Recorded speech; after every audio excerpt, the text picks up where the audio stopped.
السلام علیکم ویورز، آج کی مزیدار کہانی۔ بابا جانی مجھے سیب کھانے ہیں، چاچا لیاقت مجھے سیب توڑنے نہیں دیتا۔ وہ کہتا ہے چل نکل یہاں سے، میرے باپ کا باغ نہیں، مجھے نہیں پتا مجھے سیب کھانے ہیں۔ مٹی اور بنا دروازے کے گھر میں 10 سالہ بچی روتی ہوئی اور تقریباً بھاگتے ہوئے اندر داخل ہوئی۔ کندھے سے لٹکتا کئی پہ بند لگا پرانے کپڑے کا تھیلا نما بستہ کچے صحن میں ہی پھینک دیا۔ اکلوتے کمرے میں چارپائی پر بیٹھے عمر دین کی قمیض کا دامن پکڑ کر کھینچا اور ضد کرنے لگی، بس اتنی سی بات ہے، میں کل ہی اپنی سونی ابیہا کو سیب لا دوں گا، آؤ مل کر کھانا کھا لیں، نیک بختے دو روٹیاں اور بنا دے۔ عمر دین نے لقمہ رکھ کر ضد کرتی ہوئی بیٹی کو گلے لگایا اور اسے پیار سے منایا کہ بیٹا چپ ہو جاؤ، اور اپنی سہیلیوں کو بتانے باہر بھاگ گئی۔ جاری ہے، آپ پریشان نہ ہوں، ابیہا بھی ناسمجھ اور معصوم ہے، آج کھیل کے آئے تو اس کو سمجھا دوں گی۔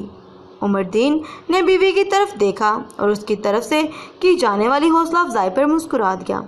یہ زمین سونا اگتی ہے اور یہ سونا گوروں کے ملک چلا جاتا ہے، اس زمین کے باسی اس سونے کی اہل نہیں، عمر دین نے بے بسی سے کہا اور باہر نکل گیا۔ عمر دین ایک پکوڑا فروش تھا، بستی کے قریب سڑک پر نان پکوڑے کا ٹھیلا لگاتا تھا۔ وہ صرف اتنا ہی کماتا تھا کہ 2 وقت کی ہی روٹی کھا سکتے تھے۔ ابیہا کی اکلوتی اولاد تھی، اپنی بیٹی کو ہر صورت پڑھانا چاہتا تھا۔ وہ سرکاری اسکول میں جاتی اور راستے میں سیبوں کا باغ پڑتا ہے۔ یہ باغ بستی کے پچھلی طرف ہے، اس میں اعلیٰ معیار کا سیب موجود ہے، تاہم موسم پیداوار میں ان سیبوں کی سوندھی سوندھی خوشبو پوری بستی کو خسار میں رکھتی ہے۔ اشتہار پڑھاتی اس کشش کو بڑے برداشت کر لیتے ہیں، مگر بچوں کو روکنا تو بے حد مشکل ہو جاتا ہے۔ بچے کبھی سیب چرایا تو کبھی مالی نہیں بھگا دیتا۔ یہ مالی چونکہ بوڑھا اور رحم دل آدمی تھا اور ترس کھا کر سیب اتار دیتا تو اسے فارغ کر کے نیا جوان اور سنگ دل مالی رکھ دیا گیا، ساتھ میں چوکیدار بھی حفاظت کے لیے معین کیا گیا۔ ان اقدامات کے باعث چوری کم تو ہو گئی مگر ختم نہ ہوئی۔ اس روز جب عمر دین کی بیٹی نے سیب کی ضد کی تو بحالت مجبوری وہ مالی کے آگے ہاتھ پھیلانے پر مجبور ہو گیا۔ بھائی ایک سیب تو اتار دو، آپ مجھے 100 روپے دے دیں، میں آپ کو توڑنے کے لیے سیب دے دیتا ہوں۔ مالی مونچھوں کو تاؤ دیتے ہوئے ازلی انداز میں بولا، بھائی اتنا بڑا باغ ہے، اگر ایک سیب کسی غریب کو دو گے تو کچھ فرق نہیں پڑے گا، خدا تمہارا بھلا کرے گا، اور غریبوں اور مالکوں نے یہ سب اتارنے اور توڑنے سے منع کیا ہے۔ یہ اعلیٰ قسم کا سیب ہے، تم جیسے غریبوں کے لیے نہیں بلکہ امیر ملکوں کے لیے، امیر لوگوں کے لیے اگائے جاتے ہیں۔ اب جاؤ یہاں سے، اپنے بچوں کو روک لو، کیونکہ حاجی صاحب نے باغ کے لیے 2 خونخوار کتے منگوائے ہیں، پرسوں کے بعد کسی بھی وقت پہنچ جائیں گے۔ عمر دین خالی ہاتھ لوٹ گیا۔ اگلے دن اسکول سے واپسی پر والدین کی منع کرنے کے باوجود ابیہا باغ کی طرف چل نکل گئی۔ اسے جھاڑی کے پاس پڑا سیب مل گیا، وہ زمین سے اٹھا کر اپنے بستے میں ڈالنے لگی کہ مالی دیکھ لیتا ہے۔ وہ نہ صرف سیب چھپاتی ہے بلکہ ابیہا کو مارتا بھی ہے۔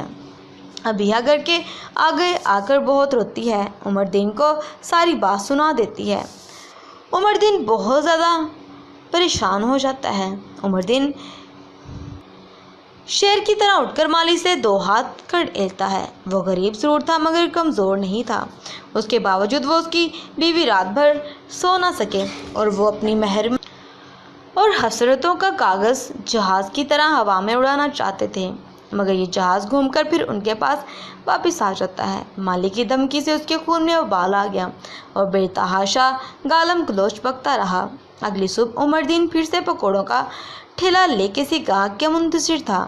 اس طرف اسے مالی پر غصہ آ رہا تھا اور صرف دوسری طرف احساس بھی تھا اس کے دل میں، کیا تھا کہ اگر ایک سیب لے جانے دیتا، زمین پر پڑا ویسے بھی خراب ہو جاتا۔ وہ مالی سے جھگڑا بھی کر آیا تھا، صدا اور ضد افسوس کر رہا تھا، غریب کی کون سنتا ہے، کاش وہ اپنی بیٹی کو ڈھیر سارا پھل لے کر دے سکتا، یا پھر وہ کسی ایسے گھر میں پیدا ہوتی جہاں ہر قسم کے پھلوں سے میز بھرا ہوتا۔ بھٹکتی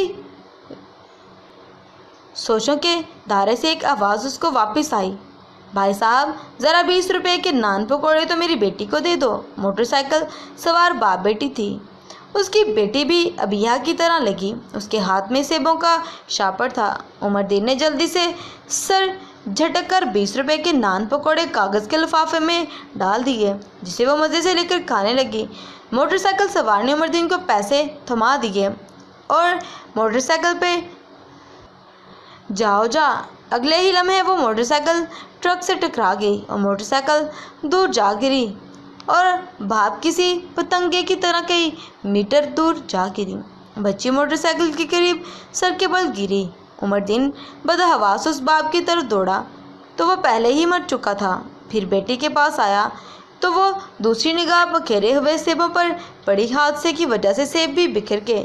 بابا جانی اگر آج آپ میرے لیے سیب نہ لائے تو میں کھانا نہیں کھاؤں گی اور بھوکی مر جاؤں گی۔ اور فیصلہ ہو گیا۔ وہ جلدی سے سیب لفافے میں ڈالنے لگا۔ لوگ اکٹھے ہو جائیں گے، اس کے ہاتھ کچھ نہ آئے۔ جیسے ہی عمر دین سیب کے لیے مڑا تو نیم بے ہوش لڑکی نے بند آنکھوں کے پردے کو ہلکی سی جنبش دی اور ہلکی سی گرفت کے ساتھ وہ ہلکا سا بڑبڑائی، بابا جانی۔ آنکھوں میں امید زندگی لیے گھٹتی سانسیں، خون آلودہ تھی وہ۔ میں ابھی آیا بیٹی۔ پھر زمین و آسمان اور دھرتی کا ہر تماشا بین خون کے آنسو رویا۔ سیبوں کا وزن انسانیت کے وزن پر حاوی ہوا۔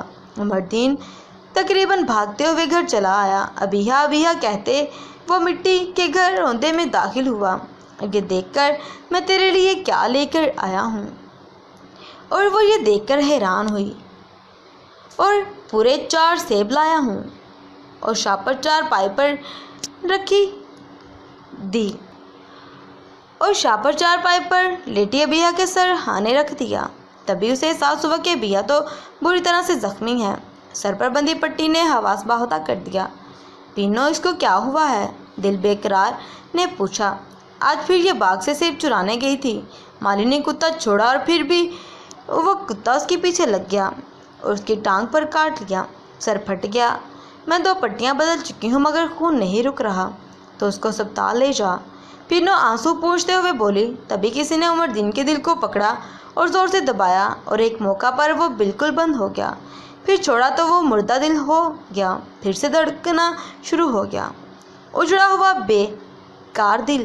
بابا جانی مالی کتا کاٹا اور نیم بے ہوش ہو گئی۔ وہی خون آلودہ لڑکھڑاتی زبان، اکھڑی سانسیں، یہ منظر دہرایا گیا۔ آنکھوں میں اداسی اور امید زندگی۔ تو میرا انتظار تو کرتی، دیکھ کتنے سیب لایا ہوں۔ ساتھ لفافے سے ایک ایک سیب نکال کر ابیہ کو دکھا رہا تھا، مگر یہ صدا بابا کہتے تھم گئی۔ سب کچھ وہی تھا، بس یہ اپنی بیٹی اور وہ کسی دوسرے کی بیٹی تھی۔ بیٹیاں تو سب کی سانجھی ہوتی ہیں، وہ میری دوسری بیٹی تھی۔ مجھے اس کی مدد کرنے میں تعمیل نہیں کرنا چاہیے تھا۔ خدا کی طرف سے بھیجی جانے والی اس آزمائش میں وہ ناکام ہو چکا تھا۔ دوسرے کی بیٹی کو ناراض کیا اور خدا کو ناراض کیا۔ میں نے اس کو مرنے دیا۔ مالی نے میری بیٹی کو مار دیا۔ شاید مجھ میں اور مالی میں زیادہ فرق نہیں۔ یا خدا وہ زندہ ہو جائے اور مجھے معاف کر دے۔ یہ میرے سوچتے ہوئے وہ الٹے پاؤں بھاگا اور ضمیر مسلسل کچولے کھا رہا تھا۔ لوگوں کے ہجوم میں راستہ بناتے ہوئے اپنی دوسری بیٹی تک پہنچا اور ایمبولینس کے ہارن کی آواز مسلسل آ رہی تھی۔ ساکت آنکھیں تھیں اور سب رو رہے تھے۔ وہ لڑکی بھی دم توڑ چکی تھی۔ Thanks for watching this moral video. اپنا خیال رکھیے گا۔ اللہ حافظ۔